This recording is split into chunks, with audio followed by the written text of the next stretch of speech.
Let me ask you a question. Who do you think is the president of our great country? Seems like a rather straightforward question, doesn't it? Well, unfortunately, if you said Joe Biden, then you are not only wrong, but you surely haven't been keeping up with the latest news coming out of the White House. As you can see from this seal on an official dossier, it's actually Jill Biden who's running things in the Oval Office while her husband tries to remember what year it is. And things don't just stop here. Jill also took charge of a cabinet meeting that could turn out to be Biden's last one as president. She talked about the fact that sometimes the White House, in her words, surprises you. And for somebody who has worked on women's health issues for her whole career, frankly, as a teacher, but also as the second lady and now as the first lady, she said one of the things that struck her the most was the inequities in medical research, funding for medical research for women. So this is an important priority of hers that she had the opportunity to at this cabinet meeting to spotlight. And as you had that great interview with her, Peter, talking about the fact that, yes, a burden may have been lifted from her husband's shoulder in one respect with the end of his campaign, but there's still a lot of work that they both intend to do during their last few months in office here. Now let me remind you, Jill Biden has received exactly as many votes as Kamala Harris, and that number happens to be 0. No one elected her as the president, so why in the world is she making important decisions at a time when the world is engulfed in wars, the country is facing long-term financial uncertainty, and the border states are under a full-on assault? Well, the answer to that question is simple. Biden has completely lost it at this point. Just listen to the kind of unhinged stuff he's saying during pretty much every other media event. You know, I thought when I got to be president, I'd get to do things that I want to do, but my staff tells me what I can't do. But I'm going to do it anyway. All the young women, the young kids out there that are out there, come on up and do this when we stand behind me when we do this. Come on. Well, can you blame your assistants? Have you forgotten about the time when women were coming out left and right and saying your touching made them uncomfortable? And let's not even get started on all of those clips of you being extremely weird around the young girls. Come on, man, you make me look better, okay? Oh, there we go. thank you.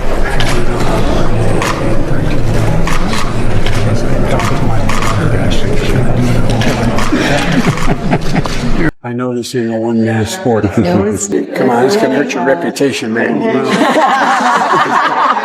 You're going to have to go home and explain, what would I do with that Democrat? Kids, come on over here, okay? You ready? Thank you so much. Now, you getting in this picture? Right over here. There we go. You can flip your way. Wonderful. Pleasure to meet you. So looking at this, it only makes sense that his wife has taken over, even if it's completely unacceptable. And now she doesn't even seem to care about decorum anymore, which is both hilarious and concerning at the same time.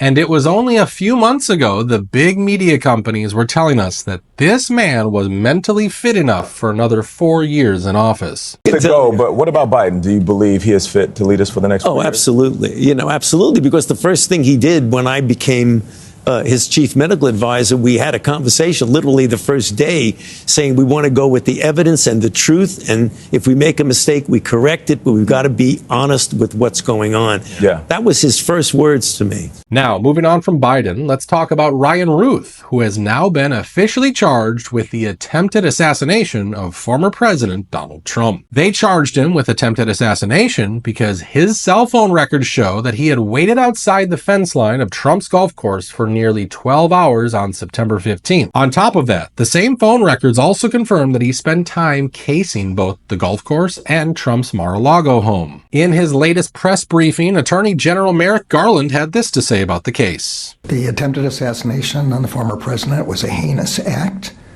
I'm grateful that he's safe. And as I said, immediately after the event, the Justice Department would spare no resource to ensure accountability in this matter. Since then, our prosecutors and agents, only 10 days ago, our prosecutors and agents have been working around the clock to discover the necessary evidence to ensure accountability.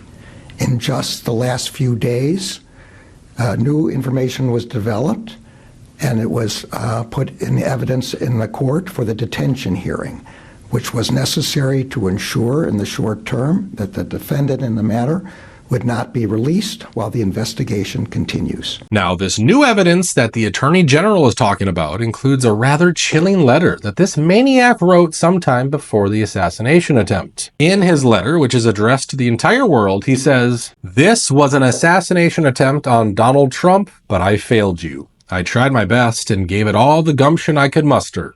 It is up to you now to finish the job, and I will offer $150,000 to whomever can complete the job." Everyone across the globe, from the youngest to the oldest, know that Trump is unfit to be anything, much less a U.S. president. U.S. presidents must, at bare minimum, embody the moral fabric that is America and be kind, caring, and selfless, and always stand up for humanity. He ended relations with Iran like a child, and now the Middle East has unraveled. So he not only tried to take a life, but also offered a lot of money to anyone else who might finish the job for him. This is what happens when you keep calling your political rivals a threat to not only the country, but the world. In other news, a rather important hearing is taking place in the Senate, which might affect the lives of millions of Americans who need the drug Ozempic to treat various underlying conditions. Now, if you don't know, Ozempic is commonly used to help lower blood sugar levels in people with type 2 diabetes. It is also used to lower the risk of cardiovascular events, such as heart attack, stroke, or even death in people who have type 2 diabetes and heart disease. So, no matter how you look at it, this is a life-saving drug, but right now it's becoming more and more inaccessible in the US due to high prices, and let's just see how high those prices really are.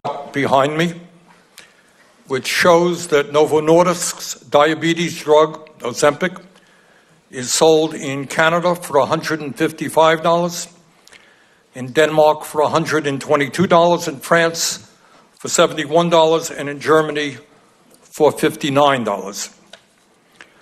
In the United States, Novo Nordisk charges us $969, over 15 times more than they sell that product in Germany. What we are dealing with today is not just an issue of economics. It is not just an issue of corporate greed. It is a profound moral issue. If made affordable, can save the lives of tens of thousands of Americans every year and significantly improve the quality of life of millions more. If made affordable. If not made affordable, Americans throughout this country will needlessly die and suffer. Yes, you heard that right. They're charging U.S. citizens almost 20 times more for a drug that's being sold for $59 in Germany. Now, the company that makes these drugs is called Novo Nordisk, and its CEO was at the hearing, and here's how he defended the insane price difference. According to Lars Jorgensen, even though Ozempic costs less than $5 to manufacture, his company has spent $4.2 billion on research and developing diabetes and obesity treatment in 2023. According to him, Novo Nordisk has also invested $30 billion to expand manufacturing since last year, most of which is focused on producing Ozempic and Wegovy. So basically, he's saying he's invested a ton of money into the development and manufacturing of this drug, and he has to get that money back. But that's only half the story. You see, when you make $50 billion in sales of these two drugs, you cannot justify any price jumps. So here's where things get even crazier. According to the CEO, Ozempic's price has decreased by about 40% since it was first put on the market in 2017. And a similar decline has happened since 2021 for Wegovy, which is the company's injection for weight management among adults who are overweight or obese. So if the company is cutting the prices, why in the world do we have to pay $1,000 every month for a life-saving drug? Well, Bernie Sanders gives a great answer to this question, so let's listen to him do the talking. What they're doing is perfectly lawful. They are simply taking advantage of the fact that, until very recently, the United States has been the only major country on earth not to negotiate the cost of prescription drugs. In other words, Novo Nordisk and other drug companies, not just Novo Nordisk, can charge us as much as the market can bear. And that is precisely what they are doing. Basically, the suppliers and middlemen can raise the prices however much they want since the system is not built to stop them. Now, I'm sure some of you are thinking, so what if it costs an arm and a leg? It shouldn't matter because the insurance will cover it. Well, you're forgetting that not everyone has medical insurance, and according to a recent report, more than half of American citizens struggle to afford prescription drugs. So, if we want these millions of Americans to not have to work overtime just to afford life-saving medication, we need to change the system. But as we can see, that's not happening anytime soon as long as Big Pharma keeps pumping money into election campaigns. And that's going to wrap up today's video. If you enjoyed the content, please subscribe to the channel. If you're already subscribed, please double check to make sure you have not been magically unsubscribed. As per usual, I truly appreciate you taking the time to watch this video, and I hope to catch you on the next one.